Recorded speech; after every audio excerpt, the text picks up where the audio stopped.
സ്തോത്രം. ദൈവം നമ്മളെല്ലാവരും ധാരാളമായിട്ട് അനുഗ്രഹിക്കട്ടെ. നമ്മൾ കാണാതെ പോകുന്ന ഒരു സംഭവമുണ്ട് നമ്മുടെ ജീവിതത്തിൽ. നമ്മൾ പലപ്പോഴും പറഞ്ഞിട്ടുമുണ്ട്. അതിൻ്റെ ഉദാഹരണം പറഞ്ഞുതരാം. ഏലിയാവ് വിധവയുടെ ഭവനത്തിൽ വരുന്നു. അത് കഴിഞ്ഞ് ഏലിയാവ് ആ കാര്യങ്ങളൊക്കെ അവിടെ ചെയ്തു. പക്ഷെ പെട്ടെന്ന് ആ വിധവയുടെ മകൻ മരിച്ചു പോകുന്നു. ആ വിധവ പറയുന്നൊരു പദം നിങ്ങൾ ശ്രദ്ധിച്ചാൽ, എൻ്റെ പാവങ്ങളെ ഉണർത്തിപ്പിക്കാനാണോ നീ ഇവിടെ വന്നത്? ഞാൻ എന്ത് ചെയ്തിട്ടാണ് നീ? ഇന്ന് നമ്മൾ പലവരും നമ്മുടെ മനസ്സിനകത്ത് ഒതുക്കിയിട്ടിരിക്കുന്നൊരു പേരാണ് നീരസ. ദൈവം എനിക്കെന്ത് ചെയ്തു? പക്ഷെ ഇത് പാസ്റ്റർമാരോടും പറയൂല, ഭർത്താക്കന്മാരോടും പറയൂല, സ്തോത്രം ചർച്ചിൽ വരുന്ന നല്ല ഫ്രണ്ട്സുകളോടും പറയൂല, നമുക്ക് എന്ത് പറയുന്നേ പ്രാർത്ഥന ഗ്രൂപ്പിലും പറയൂല. പകരം നമ്മുടെ മനസ്സിനകത്ത് ഇതിങ്ങനെ ഇട്ടിരിക്കും. അവിടെയാണ് സാത്താൻ കറക്റ്റ് എനിക്ക് ആശ്വാസമായി വരുന്ന ഒരു മെമ്മറി. അതായത് ഞാൻ പറഞ്ഞുതരാം, ശ്രദ്ധിച്ച് കേട്ടാൽ മതി. അത്ഭുതം ചെയ്യുന്ന ദൈവത്തെ ഒരു നിമിഷം കൊണ്ട് നമ്മൾ മറന്നുപോകും. സ്തോത്രം, ഹല്ലേലൂയ. ഇപ്പം ഗിദെയോൻ വന്ന് ഇങ്ങനെ പറയുന്നുണ്ട്, യഹോവ നമ്മുടെ പക്ഷത്തുണ്ടായിരുന്നെങ്കിലേ നമുക്ക് ഈ വരുന്ന കഷ്ടതയും കാര്യങ്ങളും ഇത് ദൈവം കാണുന്നില്ലേ? എന്നാൽ കർത്താവ് എന്താ പറയുന്നത്? എടാ, നിൻ്റെ കുടുംബത്തിനകത്തിരിക്കുന്ന അശൂര പ്രതിഷ്ഠകളുണ്ട്, നിൻ്റെ അപ്പൻ ചെയ്യുന്ന സ്തോത്രം വിഗ്രഹ ആരാധനകളുണ്ട്, ആ ദേശം നടത്തുന്ന ആരാധനകളുണ്ട്. ഇങ്ങനെ ഇരിക്കുമ്പോൾ എനിക്ക് നിന്നെ സഹായിക്കാൻ പറ്റത്തില്ല. പക്ഷെ ആ ഗിദെയോൻ സംസാരിച്ചത് നീരസത്തിലാണ്. പക്ഷെ കർത്താവ് പറയുന്നത്, നീ ആദ്യം അതിനെ ഇടിച്ച് പൊളച്ച് ദൂരക്കളാ, അത് മൊത്തം വെട്ടി ദൂരക്കളാ, എനിക്ക് ഒരു യാഗപീഠം പണിയേ. കണ്ട, ഇനി ഇതിൽ കൂടി കേൾക്കുന്ന നിങ്ങളോട് ഇത് തന്നെയാണ് പറയുന്നത്. വർഷങ്ങൾ കൊണ്ട് ചർച്ചയിൽ പോകുന്നു, മാസങ്ങൾ കൊണ്ട് ചർച്ചയിൽ പോകുന്നു, ഒത്തിരി ദൈവദാസന്മാരെ വീട്ടിൽ വിളിച്ചു വരുത്തി പ്രാർത്ഥിക്കുന്നു, പേരുകേട്ട പ്രവാചകന്മാരെ വീട്ടിൽ വിളിച്ചു വരുത്തുന്നു. അവർ ഒത്തിരി സംഭവങ്ങൾ, ഒത്തിരി നല്ല നല്ല കാര്യങ്ങൾ കൃപയാൽ ഉപവാസത്തോടു കൂടി ആമേൻ സ്തോത്രം ഞങ്ങൾക്ക് പറഞ്ഞു തരുന്നു. ഞങ്ങളത് കേട്ട്, പക്ഷേ അതൊന്നും പ്രാപിച്ചെടുക്കാൻ പറ്റുന്നില്ല. മകനെ ചൊല്ലിയുള്ള നീരസം, സ്തോത്രം ഭർത്താവിനെ ചൊല്ലിയുള്ള നീരസം. നിൻ്റെ അകത്ത് കിടക്കുന്ന നീരസത്തെ നീയാണ് പുറത്താക്കേണ്ടത്.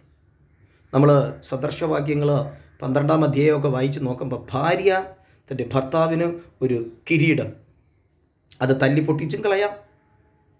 അതിൻ്റെ പേരാ നീരസം. എങ്ങനെയാ? ഭർത്താവിനോട് സഹകരിക്കുകയും ഭർത്താവിനോട് സംസാരിക്കുകയും ഒക്കെ ചെയ്തുവെങ്കിലും ചില നേരത്തൊരു പൊട്ടിത്തെറിയുണ്ട്. ആ പൊട്ടിത്തെറിയിൽ മുഖത്ത് നോക്കി വിളിച്ചു പറഞ്ഞ വാക്കുകളുണ്ട്. എന്തെന്നറിയാമോ? അന്നേരമേ ഞാൻ പറഞ്ഞതാണ്, ഈ ഭർത്താവിനെ എനിക്ക് വേണ്ട, ഈ ആളെ എനിക്ക് വേണ്ട. എല്ലാം കൂടെ ചേർന്ന് എൻ്റെ തലയിലെടുത്ത് കെട്ടിവെച്ച് എൻ്റെ ജീവിതമേ തോലഞ്ഞു. പക്ഷെ പറയുന്ന വ്യക്തിക്ക് 3 മക്കളുണ്ട്. സ്തോത്രം, 3 മക്കളുണ്ട്. അപ്പോൾ ആദ്യം മുതലേ നീ ഇത് കണ്ടെത്തണമായിരുന്നു. എങ്ങനെ ഈ നീരസം ഇതെങ്ങനെ എൻ്റെ അകത്തേക്ക് കയറി? നീരസ മനോഭാവമുള്ള വ്യക്തികളുടെ അടുക്കൽ സാത്താൻ പെട്ടെന്നിറങ്ങി വരും. അവിടെ ഇങ്ങനെ പറയുന്നുണ്ട്, ഏതെന്നറിയോ? അപ്പോസ്തല പ്രവൃത്തി 16 വായിക്കുമ്പോൾ, അടിമ പെൺകുട്ടി വെളിച്ചപ്പാടത്തി. കണ്ട, അപ്പോൾ അടിമത്വത്തിൽ നീ കിടക്കുമ്പോൾ നിനക്ക് എപ്പോഴും നീരസമാണ്. നീരസം, ഈ ക്ഷമയില്ലായ്മ, ഇതെല്ലാം ഇതിലൂടൊപ്പം ജോയിൻ ചെയ്യും. പെട്ടെന്നൊരു പൊട്ടിത്തെറിയുണ്ട്.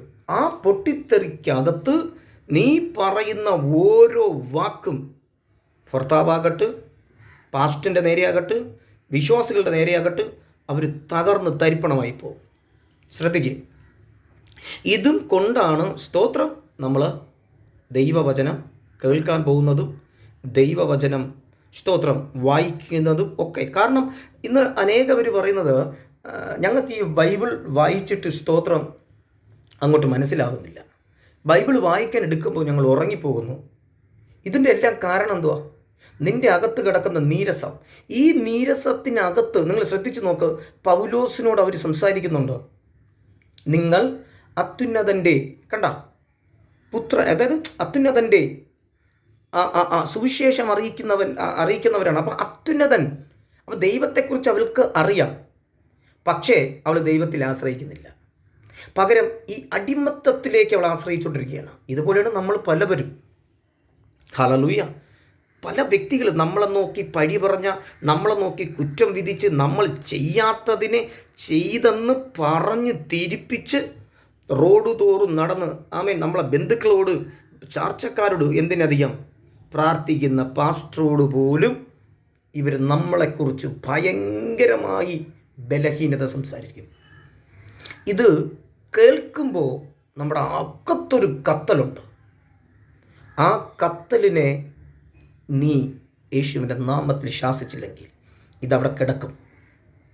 പിന്നത്തേതിൽ ഇതും വെച്ചിട്ട് നീ പ്രാർത്ഥിക്കാൻ ഇരുന്ന ആദ്യം നീ പറയുന്ന പ്രാർത്ഥന, കർത്താവേ, ഈ ശത്രു ഇതെൻ്റെ കാലോ കയ്യോ ഒക്കെ ഒടിഞ്ഞാണ്. കാരണം നമ്മുടെ അകത്തിരുന്ന് ഇത് പറഞ്ഞു തരികയാണ്. ഇങ്ങനെ പ്രാർത്ഥിക്കേ, ഇങ്ങനെ പ്രാർത്ഥിക്കേ, ഇങ്ങനെ പ്രാർത്ഥിക്കേ, ഇങ്ങനെ ചെയ്യേ, ഇങ്ങനെ സംസാരിക്കേ, കണ്ട കണ്ട കണ്ട കണ്ട. അപ്പം 24 മണിക്കൂറും ഇതിങ്ങനെ ഓപ്പണായിരിക്കുക, ഹൃദയം താന്നിരിക്കുന്നു. ഈ വ്യക്തികൾ ഞായറാഴ്ച ദിവസം ബൈബിളും എടുത്ത് ചർച്ചിലും പോകും. 21 ദിവസത്തെ ഫാസ്റ്റിംഗ് പ്രയർ ഉണ്ടെങ്കിൽ അവരതിലും ഉണ്ടാകും. പക്ഷെ അവരുടെ നീരസം മാറുകയോ, അവരുടെ സ്തോത്രം ദൈവമായിട്ടുള്ള ആഴത്തിലുള്ള ആ ദേഷ്യം മാറുകയോ ചെയ്യില്ല. നിങ്ങൾ ശ്രദ്ധിച്ചു നോക്കുക. നിങ്ങളുടെ മകൻ്റെ ഒരു വിവാഹ വിഷയമോ, നിങ്ങളുടെ മകളുടെ ഒരു പഠിത്ത വിഷയമോ വന്ന് ആ കുഞ്ഞ് ആ കല്യാണ വിഷയത്തിൽ നടന്നില്ല എന്നൊരു വാക്ക് നിങ്ങളെടുത്ത് പറഞ്ഞു നോക്കട്ടെ. ആ മകൻ്റെ പഠിത്ത വിഷയത്തിൽ അത് നടന്നില്ല എന്നൊരു കാര്യം നിങ്ങൾ പറഞ്ഞു നോക്കട്ടെ. നിങ്ങൾ അപ്പോഴും പിറുപിറുത്ത് സംസാരിക്കും. കാരണം ഈ നീരസം അകത്ത് ഇങ്ങനെ കിടക്കുക, ഈ നീരസം അകത്ത് കിടക്കുക. എന്നാൽ പൗലോസിനെയും ശീലാസിനെയും നിങ്ങളൊന്ന് ശ്രദ്ധിച്ചു നോക്കുക.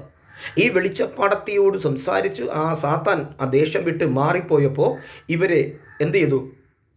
അറസ്റ്റ് ചെയ്തു. നമുക്കിതറിയാം. പക്ഷെ അവർ ചെയ്തതെന്താ? നീരസത്തിന് ഇടം കൊടുക്കാതെ സാത്താനെ ജയിക്കാൻ അവർ ആത്മാവിൽ പാടി ആരാധിച്ചു. ഹലോ, ശ്രദ്ധിച്ചു കേൾക്കുക. അവർ ആത്മാവിൽ പാടി ആരാധിച്ചപ്പോൾ സംഭവിച്ചതെന്താ? അവരെ കയ്യിലിരുന്ന ചങ്ങല പൊട്ടി. കണ്ട, കയ്യിലിരുന്ന ചങ്ങല പൊട്ടി താഴെ വീണു. അവർ സ്തോത്രം കിടന്ന ജയിൽ പൊളിഞ്ഞ് ഭൂമി കുലുങ്ങി, ഭയങ്കര ഭൂകമ്പം ഉണ്ടായി. അവിടെ ഒരു വ്യക്തി പോലും ഒരു കല്ല് വീണ് മരിച്ചെന്ന് പറയുന്നതേ ഇല്ല.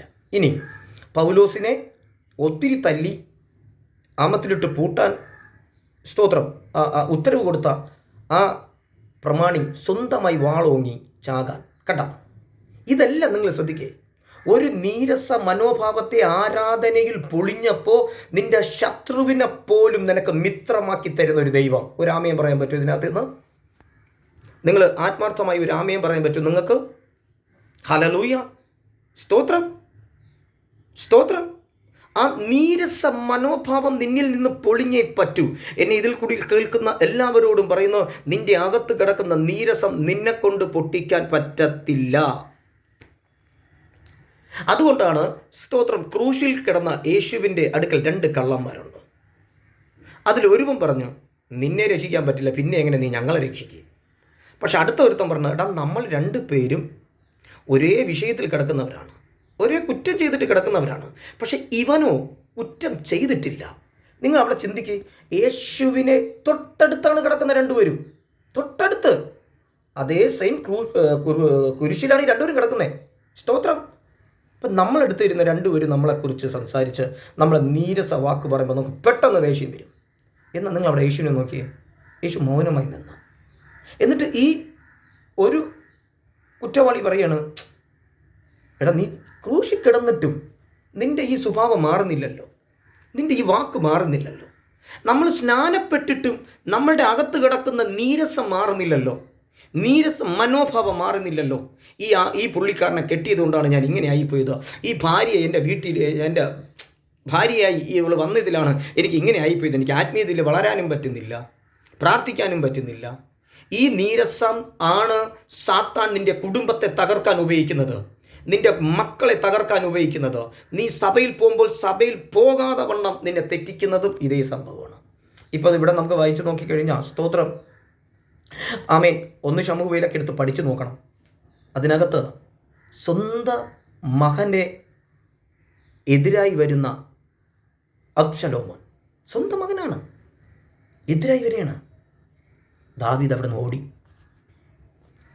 അപ്പോൾ ആ ഓടുന്ന അപ്പൻ, ആ ഹൃദയം ഒന്ന് നിങ്ങൾ ചിന്തിച്ച് നോക്കുക. ആ ഹൃദയത്തിൻ്റെ ആഴത്തിൽ നിങ്ങളൊന്ന് വാ.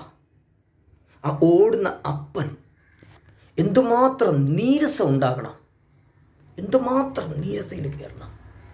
പക്ഷെ നിങ്ങൾ ആ സങ്കീർത്തനങ്ങൾ 1, 2, 3, 4 ഒക്കെ നിങ്ങൾ വായിച്ചു നോക്കിയാണ്, ഒന്ന് വായിച്ചു നോക്കുക. ആ ദാവീദ് അവൻ ഓടിപ്പോകുന്നിടത്തെല്ലാം ദൈവത്തെ സ്തുതിച്ച് പാടിക്കൊണ്ടിരുന്ന. കാരണം അവന് മനസ്സിലായി, ഈ എൻ്റെ മകനെ ചൊല്ലിയുള്ള നീരസം എൻ്റെ അകത്ത് കിടന്നാൽ എൻ്റെ ദൈവത്തെ എനിക്ക് ആരാധിക്കാൻ പറ്റത്തില്ല. പിന്നെ എന്നെ ഭരിക്കുന്നത് സാത്താനാണ്. കാരണം ഒരു ഭാഗത്ത് സ്തോത്രം ശകുലും ടീമും, അത് കഴിഞ്ഞതിന് ശേഷം മകൻ. അപ്പോൾ എന്തുമാത്രം നിങ്ങൾ ചിന്തിക്കേ, ഒന്ന് മാറി നിൻ്റെ വീട്ടിൽ സ്തോത്രം അനർത്ഥങ്ങളും മരണങ്ങളും പ്രശ്നങ്ങളും ഒക്കെ നിന്നെ ഭരിക്കുന്നതിൻ്റെ കാരണം നിൻ്റെ അകത്ത് കിടക്കുന്ന നീരസം. അതുകൊണ്ടല്ലേ കർത്താവ് പറഞ്ഞ, നീ വിശ്വസിച്ചാൽ ദൈവത്തിൻ്റെ മഹത്വം കാണും. കാരണം 4 ദിവസം നാറ്റം വെച്ച് കിടക്കുന്ന ലാസർ ഇത് എങ്ങനെ പുറത്തു വരും? യേശുവിനെ വിളിച്ചപ്പോൾ തന്നെ യേശുവോടന്ന് വന്നതുമില്ല. ആ അകത്ത് കിടക്കുന്ന നീരസം കൊണ്ട് മാർത്തയും മറിയയും ദൈവവചനം പോലെ സംസാരിക്കുന്നില്ലേ? യേശുവിനെ വിശ്വസിക്കുന്നത് പോലെ സംസാരിക്കുന്നില്ലേ? നമ്മളത് വായിക്കുമ്പോൾ പറയാം, കണ്ട ഇത്രയായിട്ടും യേശുവിനെ അവർ കുറ്റപ്പെടുത്താത്ത കണ്ട. ഇന്ന് യേശു തിരിഞ്ഞ് അവരോട് പറഞ്ഞത് കേട്ടാ, നിൻ്റെ അടുക്ക ഞാൻ അപ്പോഴേ പറഞ്ഞു, നീ ദൈവത്തിൽ വിശ്വസിച്ചാൽ. അപ്പോൾ ഈ കണ്ട വചനങ്ങളൊക്കെ പറഞ്ഞതോ, അത് ഞങ്ങൾ വിശ്വസിക്കുന്ന യേശുവേ, നിന്നെ വിശ്വസിക്കുന്നവർ മരിച്ചാലും ജീവിക്കും എന്നൊക്കെ ഞങ്ങൾക്കറിയാം. പക്ഷെ കർത്താവ് പറഞ്ഞത്, നിൻ്റെ നീരസം ആദ്യം അകത്തുനിന്ന് മാറ്റ്. നിൻ്റെ നീരസം കാരണമാണ് നിൻ്റെ സഹോദരൻ സ്തോത്രം ഉയർത്തെഴുന്നേൽക്കാൻ പറ്റാതെ നിൽക്കുന്നത്. നീ അത് മനസ്സിലാക്കുക. നീ പ്രാർത്ഥിക്കുന്നു, നീ ആരാധിക്കുന്നു, നീ ഒക്കെ ചെയ്യുന്നുവെങ്കിലും നിൻ്റെ ഉള്ളിനകത്ത് ഇപ്പോഴും കിടപ്പുണ്ട് നീരസം. ആ നീരസം പുറത്തു പോകാതെ ഇരിക്കും കാലം വരെയും ശത്രു എയ്യുന്ന ഏത് അമ്പും നിൻ്റെ ഹൃദയത്തെ തുളയ്ക്കും. നിൻ്റെ ഹൃദയത്തെ തുളയ്ക്കും. നീ എത്ര ഉപവസിച്ച് പ്രാർത്ഥിച്ചാലും, നീ എത്ര വലിയ ദൈവദാസന്മാരെ നിൻ്റെ ഭവനത്തിൽ കൊണ്ടുവന്ന് ആരാധിച്ചാലും ശരി തന്നെയാണ്, ജയിക്കത്തില്ല. കാരണം നീരസം നിന്നെ മൂടിയിരിപ്പുണ്ട്. ഇതിൽ കൂടി കേൾക്കുന്ന നിങ്ങളോട് എനിക്ക് പറയേണ്ടത്, ആ നീരസത്തെ പിടിച്ചടക്കുക. സ്തോത്രം, ദൈവ വചനത്താൽ പിടിച്ചടക്കുക. നീ ദൈവത്തിൻ്റെ അടുക്ക പോലും പറയുന്നില്ല നിൻ്റെ ഈ നീരസത്തെക്കുറിച്ച്. പക്ഷേ ഒരു സംഭവം നിൻ്റെ മുമ്പിൽ വരുമ്പോൾ നീ പൊട്ടിത്തെറിക്കും. നിൻ്റെ പ്രാർത്ഥന മുറിയിൽ പൊട്ടിത്തെറിക്കും. നിൻ്റെ പ്രാർത്ഥന മുറിയിൽ നീ ആഴത്തിൽ പൊട്ടിത്തെറിച്ചിട്ട് പറയാണ്, ഞാൻ ഇത്രയൊക്കെ ചെയ്തില്ലേ, ഞാൻ ഇത്രയൊക്കെ പറഞ്ഞില്ലേ, ഞാൻ ഇതൊക്കെ നടത്തിയില്ലേ. പക്ഷേ കർത്താവ് പറയാം, ആദ്യം നീ നിൻ്റെ അകത്ത് കിടക്കുന്നതിനെ ഇടിച്ച് ദൂരക്കള, എന്നിട്ട് എനിക്ക് വേണ്ടി ഒരു യാഗപീഠം പണി. അതുകൊണ്ടല്ലേ ഏലിയാവേ നില്ലവിടെ, ഞാൻ തീയിറക്കാം. പക്ഷേ ഇടിഞ്ഞു കിടന്ന യാഗപീഠത്തെ നീ ആദ്യം പണി. അപ്പോൾ അവിടെ ഇടിഞ്ഞു കിടക്കുകയാണ്. ഇസ്രായേലിൻ്റെ സ്തോത്രം യാഗപീഠത്തെ ഇസബേലും പ്രവാചകന്മാരും ദുരാത്മാവ് പിടിച്ച പ്രവാചകന്മാരും ഇടിച്ചു കളഞ്ഞ ആ യാഗപീഠത്തിൻ്റെ മുമ്പിൽ നീ യാഗം കഴിക്കരുത്, എനിക്ക് വേണ്ടി ഒരു പുതിയ യാഗപീഠം പണി. ഇതിൽ കൂടി കേൾക്കുന്ന നിങ്ങളോട് ആരോ പറയുന്നു, നിരാശ ഇടിച്ചു മാറ്റ്. നിന്റെ മേൽ നിൽക്കുന്ന ആ ദൈവത്തിൻ്റെ തീ നിന്റെ മേൽ ഇറങ്ങുവാൻ നിന്റെ അകത്ത് കിടക്കുന്ന നീരസത്തെ ഇടിച്ചു മാറ്റ്. മക്കളെ ചൊല്ലി, കുടുംബത്തെ ചൊല്ലി, എന്തിനധികം ദൈവത്തോടു കൂടി നിനക്ക് നിരാശയുണ്ട്. ആ നീരസത്തെ നീ ഇടിച്ചു മാറ്റ്, എന്നിട്ടൊരു പുതിയ ഹൃദയം. അതുകൊണ്ടല്ലേ പൗലോസ് പറഞ്ഞേ, മനസ്സ് പുതുക്കി രൂപാന്തരപ്പെടാൻ. അങ്ങനെ ചെയ്താൽ ഒരു അഗ്നി നിന്റെ മേലിറങ്ങും. നിന്നെ ദ്രോഹിക്കാൻ കാത്തു നിന്നവരുടെ മുമ്പിൽ ദൈവത്തിൻ്റെ അത്ഭുതകരമായിട്ടുള്ള അഭിഷേകത്താൽ നിന്നെ നിറച്ച, നിന്നെ പുതുവഴിയിൽ ജീസസ് നിന്നെ പുതുവഴിയിൽ നടത്തുന്ന ഒരു ദൈവമുണ്ടെന്ന് പറയാ. ഈ 2025 നീ അതിന് തയ്യാറാകുക. ഈ വചനങ്ങളാൽ ദൈവം നിങ്ങളെ ധാരാളമായിട്ട് അനുഗ്രഹിക്കട്ടെ. സ്തോത്രം. ആമേൻ.